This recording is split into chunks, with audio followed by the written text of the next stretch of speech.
అత్తవారింటి దగ్గర అల్లెం తింటున్నావి. అవునయ్యా. ఏనాడైనా కానీ తల్లిదండ్రుల జాడ తెలుసుకున్నావయ్యా అన్నాడట. ఆ మాటలు విన్నటువంటి గోపయ్య పరుగు పరుగున తన భార్య వద్దకు వచ్చేమంటూ ఉన్నాడయ్యా.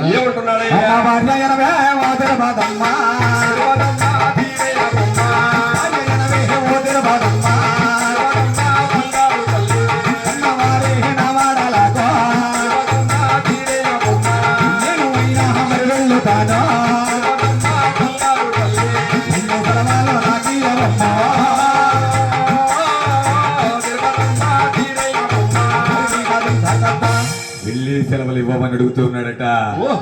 ఆ మాటలు విన్నటువంటి బంగారు తల్లి తన భావతో ఏమంటున్నదయ్యా? ఏమంటుందయ్యా?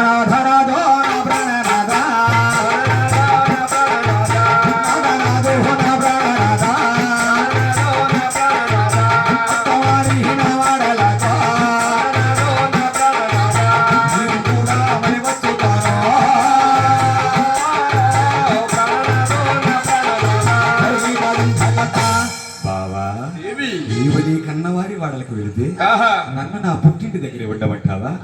నేను కూడా నా అత్తవారి వాడలకు వస్తాను బావా అన్నదట. ఆ మాటలు విన్నటువంటి గోపయ్య, దేవి అక్కడ ఊగనా ఉయ్యాలలు లేవు, పట్టణా పట్టమంతాలు లేవు, సంగిలి బలిగుడ్డు కాసుకుంటాం మేము, అలాగే కట్టె పీడులు అమ్ముకుంటాం. తెలిసి తెలిసి ఆ కష్టాల కాపురానికి నిన్ను ఏమని తీసుకెళ్ళగలనే అన్నారట.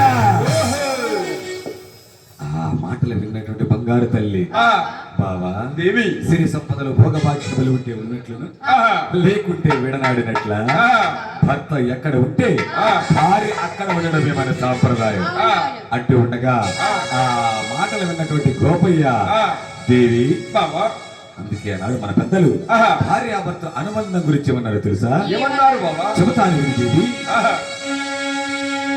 కార్యేషు దాసి కరణేషు మంత్రే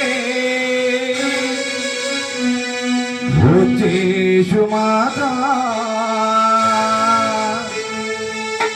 సేనేషు రంభా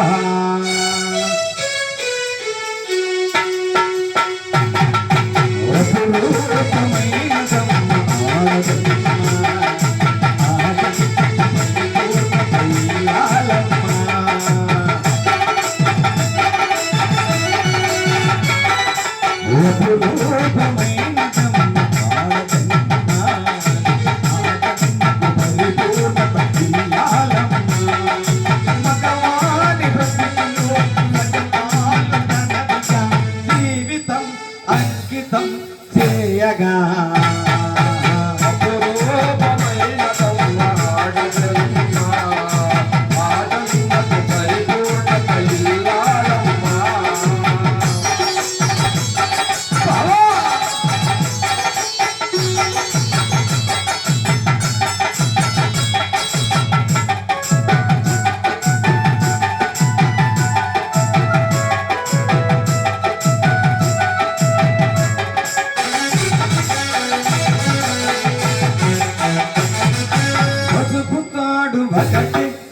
మహాభాగ్యమై బ్రతుకుతోంది పడచి సత్యలోకమై, పసిని మంచు కోసం పడే గాతిలో సతిని మించగలరా మరే గాతులు?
పురుషుడు